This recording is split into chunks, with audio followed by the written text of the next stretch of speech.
Assalamualaikum warahmatullahi wabarakatuh. Nama saya Karin Nur Septa Alisa.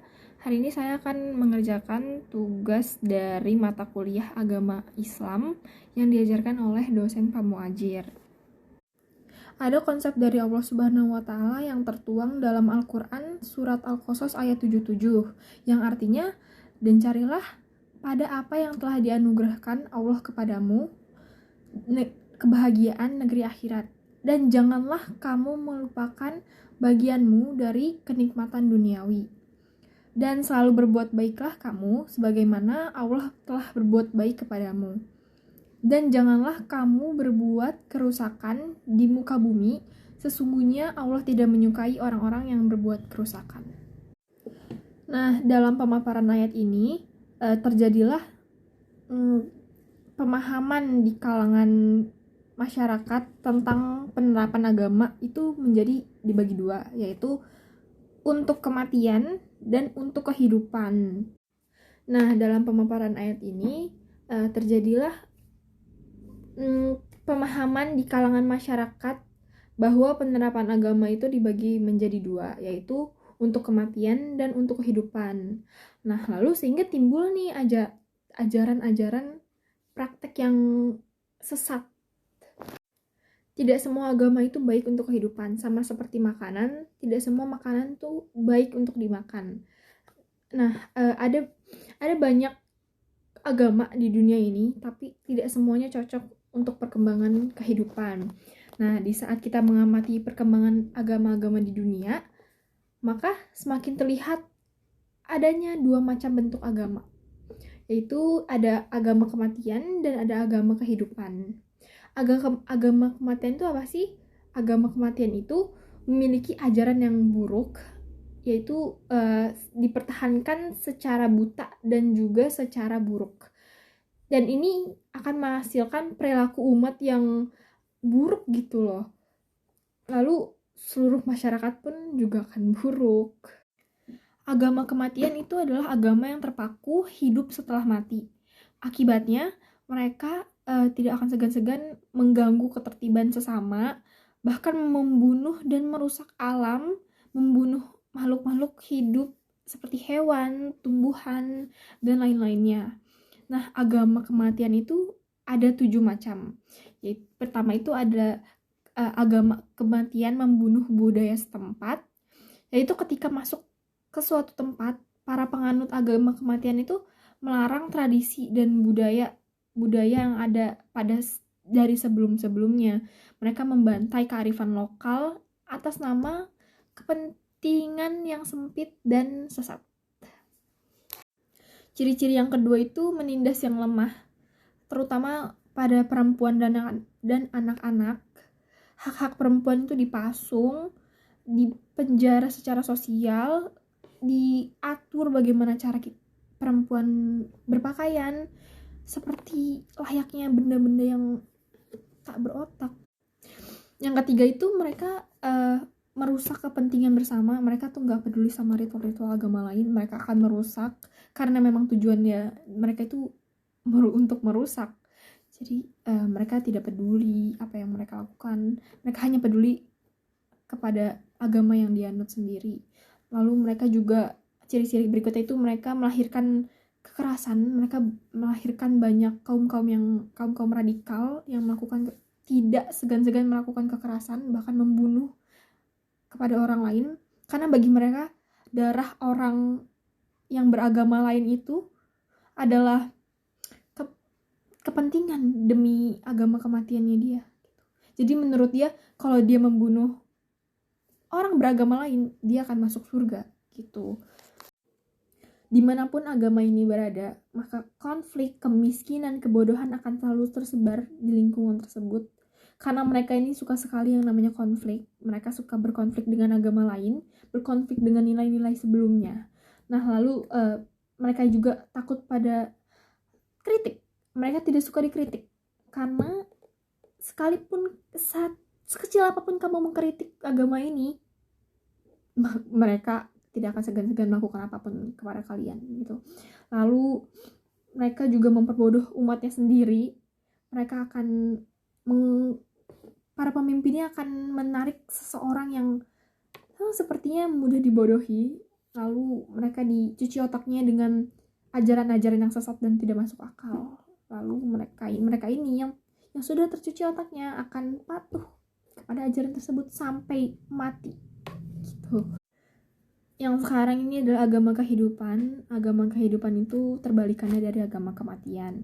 Agama kehidupan itu penganut bahwa hidup setelah mati, maka mereka senang sekali membahagiakan orang-orang, makhluk-makhluk lain di sekitarnya. Ada 7 juga ciri-ciri agama kehidupan, yaitu yang pertama itu adalah melindungi dan mengembangkan yang lemah. Mereka tuh bisa, terutama kan mereka mendidik anak-anak, mereka peka terhadap suara nurani, mereka memberikan ruang kebebasan bagi perempuan untuk menampilkan kepribadiannya, juga memperdayakan masyarakat ke arah yang cerah gitu. Lalu kemudian mereka juga mementingkan kepentingan bersama. Mereka, jika ada ritual agama lain yang sedang melaksanakan ritualnya, mereka akan turut, mereka akan saling menghargai gitu. Mereka mungkin jika ritual agama lain ini tidak boleh berisik, maka yang lain tidak akan berisik. Jadi mereka ini sangat mementingkan kepentingan bersama. Lalu mereka ini juga nggak suka yang namanya kekerasan. Jika ada sesuatu, mereka tidak akan membalasnya dengan kekerasan lagi gitu, karena mereka suka kedamaian. Karena tujuan mereka untuk membahagiakan orang lain gitu. Jadi tidak akan melakukan kekerasan. Sangat terbalik dengan agama kematian yang sangat melakukan kekerasan terhadap orang lain. Lalu agama kehidupan juga mengembangkan kehidupan dimanapun agama itu berada. Mereka juga tidak takut dikritik, tidak takut diberi pertanyaan, karena mereka memiliki dasar argumen yang kuat. Jadi mereka akan tetap bertahan dengan sehat walaupun dikritik dari berbagai penjuru. Nah, kemudian keadaan di Indonesia, agama kematian ini lumayan banyak, dan ini menjadi hal yang disayangkan karena para pelaku korupsi bisa mencari pembenaran dari agama kematian gitu. Diskriminasi dilakukan atas nama agama kematian. Maka agama kematian ini juga harus dicegah, harus terus dikritik dari berbagai penjuru agar mereka tuh bisa menyerah gitu. Materi berikutnya adalah makna di balik hewan kurban.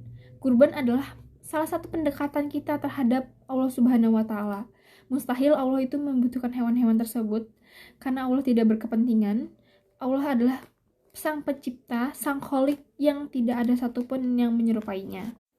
Quran Surat Al-Hajj ayat 37, yang artinya daging-daging unta dan darahnya itu sekali-sekali tidak dapat mencapai keridhaan Allah, tapi ketakwaan kitalah yang dapat mencapainya. Nah, kurban itu mempunyai dimensi sosial. Kurban dalam dimensi ini merupakan tindakan bermakna dengan kaitannya dengan manusia. Dimensi ini merupakan akhlak tertinggi yang motivasi sangat kuat untuk berbuat kebaikan bagi kehidupan manusia di tengah-tengah masyarakat. Mereka yang memiliki nilai dan makna ini akan sangat peduli dengan jeritan dan perintihan kaum miskin dan siap menjadi pelayan Allah. Ibadah kurban membunuh sifat kebinatangan yang ada dalam hawa nafsu kita, sehingga cenderung tergerakkan hati nurani kita yang suci dan cenderung kepada nilai-nilai yang baik. Nah, ini merupakan perilaku kehidupan nyata di dalam masyarakat. Dan kita semua itu berharap ibadah kurban ini menjadi motivasi bagi kita untuk menjadi manusia yang terpelihara dari sifat kebinatangan yang hanya merugikan kita sendiri, merugikan orang lain, bahkan bisa merugikan bangsa ini.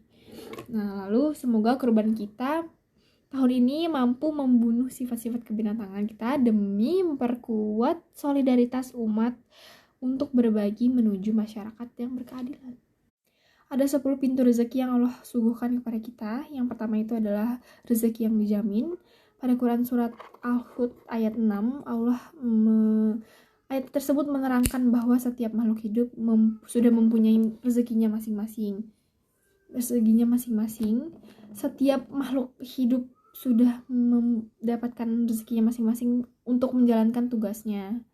Nah, yang kedua itu adalah rezeki karena usaha. Usaha yang dimaksud itu adalah bekerja. Jadi makhluk hidup itu mendapatkan rezeki dari usaha yang dia lakukan.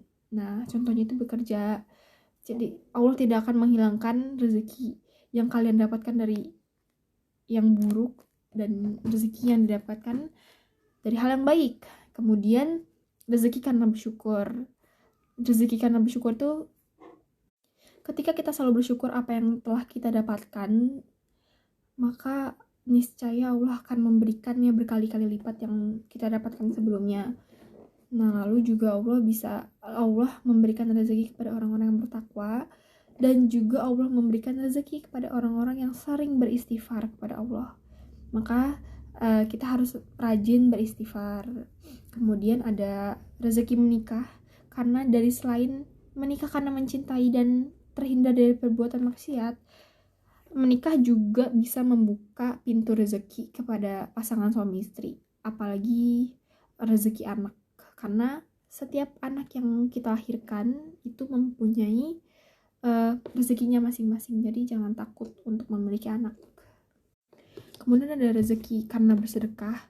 Jadi ketika kita memberikan rezeki sedikit kepada orang lain, niscaya Allah akan memberikannya berkali-kali lipat. Jadi jangan takut kalau kalian tuh kehabisan uang, kayak duit aku habis kalau dikasih ke amal. Pokoknya jangan takut, karena walaupun sedikit aja nanti Allah akan membalas kebaikan kita, dan itu tidak selalu melewati kita. Bisa saja kayak ke orang tua kalian, ke saudara-saudara kalian yang lagi membutuhkan uang tiba-tiba dia akan mendapatkan balasan kebaikannya. Jadi kita nggak tahu rezeki tersebut datang ke siapa gitu ya. Maka rajin-rajinlah bersedekah. Rezeki karena silaturahmi juga ada. Maka kita harus rajin-rajin mendatangi rumah-rumah saudara atau teman dengan tujuan bersilaturahmi, menjalin erat hubungan. Lalu ada juga pintu rezeki yang dikarenakan kita berbakti kepada orang tua. Makanya jangan sampai kita membuat nangis atau mangkak kepada orang tua. Kita harus selalu berbakti, terutama kepada ibu gitu.